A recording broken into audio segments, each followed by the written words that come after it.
परमात्मा ने और नारायणगढ़ के लोगों ने। मैं इस लायक नहीं थी जिस लायक मुझे बनाया है। एक परिवार की बात है नारायणगढ़, कोई चुनाव या राजनीति की बात नहीं। कि उनके और हमारे बीच में जो विश्वास है वो मेरी कोशिश रहेगी कि इसको और मजबूत करूँ आने वाले समय में। और जहाँ तक रही बात, आपने हर पार्टी में गुटबाजी थोड़ी बहुत ही होती है, तो इसको मैं समझता हूँ कि अब आने वाले समय में कांग्रेस इस पे ध्यान दे रही है और आपको गुटबाजी कहीं दिखाई नहीं देगी। सभी नेता मिलकर काम करेंगे। सर, कार्यकर्ता गुटबाजी करे कोई दिक्कत नहीं है। जो मनोनीत हमारे जिला अध्यक्ष हैं या मनोनीत पदाधिकारी है, वो भी इसी भेद का शिकार हो जाए तो सर वो एक पॉजिटिव रिपोर्ट नहीं जा रही। नहीं, मैं समझता हूँ ये आपकी बात ठीक है कि गुटबाजी से हमेशा नुकसान हुआ है, पर आप समझते हैं कि जिला प्रधानगी की बात है या और भी कोई है, तो कोई एक बनता है दूसरा महसूस करता है, तो आने वाले समय में सबको पार्टी में स्थान मिलेगा और आपको सारी पार्टी एक मंच पे दिखाई देगी। हम लोग उपस्थित हैं नैनगढ़ से कई बार रहे विधायक परिवार चौधरी किशन गुर्जर जी और उनकी धर्मपत्नी या मौजूदा विधायक है। सबसे पहले मैं जानकारी चाहूंगा कांग्रेस हाईकमान द्वारा जो इन्हें पार्टी में नई जिम्मेदारी सौंपी है उसको लेकर किस प्रकार अपनी ओर से अपनी सभी साथी कार्यकर्ताओं की ओर से हाईकमान का धन्यवाद करेंगे और भविष्य में किस प्रकार कांग्रेस दोबारा फिर संगठित होती जा रही है उसको लेकर हमारे बीच है चौधरी रामकिशन गुर्जर जी, पूर्व विधायक नैनगढ़ विधानसभा। धन्यवाद वेमनी जी।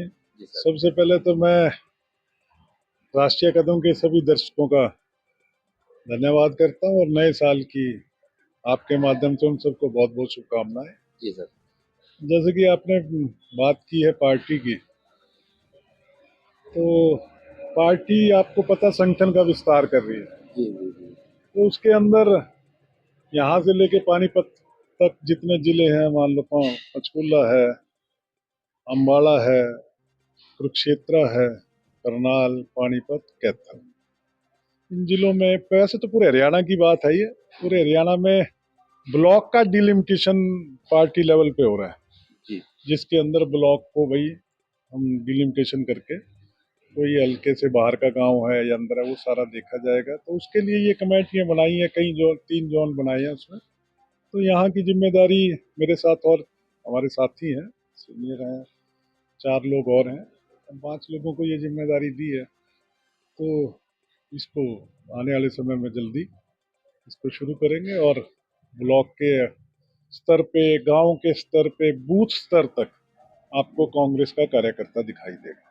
तो साहब ठीक है, पार्टी हाईकमान ने जिला स्तर पर संगठन तैयार किया, लेकिन आज भी हम लोग देखते हैं जिला अध्यक्ष कार्यक्रम होता है, वो एक कार्यक्रम में जाते हैं, दूसरे नेता के कार्यक्रम में जाते नहीं, उसको लेकर कार्यकर्ता भी महसूस करते हैं कि आज भी कांग्रेस में वही गुटबाजी है। ये जब तक ये गुटबाजी दूर नहीं होगी, सब एक मंच में नहीं होगा, तो तब सर आगे यहाँ के लोग ने आपको बताया 3 बार बनाया है, कांग्रेस के बहुत सीनियर नेता है, कार्यकर्ताओं की कसर नहीं है, लेकिन ऊपर का हाईकमान कब इकट्ठा हो एक मंच पर वो देखना चाहते हैं सर। जहाँ तक विधायक बनाने की बात आपने कही, तो मैं आपको बताऊं कि नारायणगढ़ हल्के का तो मैं कोटि कोटि धन्यवाद करता हूँ। बहुत प्यार करते हैं कि 2 बार मुझे बनाया, 2 बार विधायक बैठी हैं शैली चौधरी, इनको बनाया, उससे पहले 4 बार मेरे स्वर्गीय पिताजी को बनाया यहाँ से। तो उसका तो लिए उसके लिए तो मैं उनका हमेशा धन्यवाद करता हूँ। और ये एक परिवार की बात है नारायणगढ़, कोई चुनाव या राजनीति की बात नहीं। कि उनके और हमारे बीच में जो विश्वास है वो मेरी कोशिश रहेगी कि इसको और मजबूत करूँ आने वाले समय में। और जहाँ तक रही बात, आपने हर पार्टी में गुटबाजी थोड़ी बहुत ही होती है, तो इसको मैं समझता हूँ कि अब आने वाले समय में कांग्रेस इस पे ध्यान दे रही है और आपको गुटबाजी कहीं दिखाई नहीं देगी। सभी नेता मिलकर काम करेंगे। सर, कार्यकर्ता गुटबाजी करे कोई दिक्कत नहीं है। जो मनोनीत हमारे जिला अध्यक्ष हैं या मनोनीत पदाधिकारी है, वो भी इसी भेद का शिकार हो जाए तो सर वो एक पॉजिटिव रिपोर्ट नहीं जा रही। नहीं, मैं समझता हूँ ये आपकी बात ठीक है कि गुटबाजी से हमेशा नुकसान हुआ है, पर आप समझते हैं कि जिला प्रधानगी की बात है या और भी कोई है, तो कोई एक बनता है दूसरा महसूस करता है, तो आने वाले समय में सबको पार्टी में स्थान मिलेगा और आपको सारी पार्टी एक मंच पे दिखाई देगी। तो साहब एक बात और, हम लोग जनता में घूमते हैं, लोकसभा अम्बाला में, जिला नारायणगढ़ में, कालका सब में घूमते हैं, लेकिन यहाँ का जो आपका पक्का समर्थक इलाके के लोग हैं, चाहे छोटे समाज से हैं चाहे छोटे वर्ग से हैं, उनकी अभिलाषा कि हमारे बच्चे शिक्षा का अधिकार है उससे वंचित है।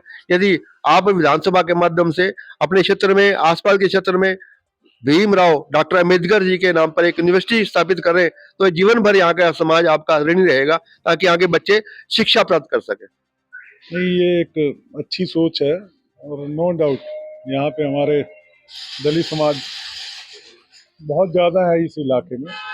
तो विधायक जी के माध्यम से और पार्टी के माध्यम से हमारे प्रयास रहेंगे कि यहाँ बाबा अम्बेडकर साहब के नाम से एक यूनिवर्सिटी का निर्माण किया जाए, ताकि आने वाले समय में बच्चों को शिक्षा का और बच्चों का स्तर शिक्षा में ऊंचा हो सके। एक सर कड़वी बात कहूँ, आपके समर्थक इतना प्यार करते हैं, वो कहते हैं चाहे कि आपको कुछ भी करना पड़े, किसी पार्टी में जाओ, जैसी मर्जी करो, एक बार सत्ता में आओ, ताकि यहाँ की जो 15 साल से लोग उम्मीद लगाए बैठे हैं आपसे, बहुत निगाह से देख रहे हैं आपको, कभी विधायक साहब के हाथ में सत्ता है। पहले भी आपने काम किए, हजारों लोगों को रोजगार दिया, बहुत कुछ काम किए, वही आस में यहाँ के लोग बैठे। उनको क्या कहूँ सर मैं जाकर? नहीं, ये कड़वी बात तो नहीं है, सच्चाई है कि भावनाएं होती है और नैन मिल के लोगों के साथ हमारी भावनाएं, उनकी हमारे साथ भावनाएं जुड़ी हुई हैं। और वो जो रखते हैं उनकी भावनाएं हैं कि हमें अब की बार पूरी उम्मीद थी कि सत्ता आएगी, और जिन कारणों से सत्ता नहीं आ पाई वो सब आपके सामने है। तो आने वाले समय में वो सभी लोग सत्ता को महसूस भी करेंगे। आने वाले समय नारायणगढ़ हल्के के लोगों का समय है। मैं 2 शब्द रखना चाहूंगा अपनी बहन के आगे। बहन जी, आप यहाँ से विधायक हैं, परिवार के संस्कारों के कारण जनता ने प्यार दिया, और मैं देखता हूँ आपके पास औपचारिक रूप में बातचीत करते हुए मैंने महसूस किया कि आपके अंदर एक परमात्मा के प्रति एक भाव है। आप हर जरूरतमंद असहाय व्यक्ति की मदद करते हैं। अभी भी कुछ साथी आए, आपने अपनी ओर से यथायोग उनकी मदद की।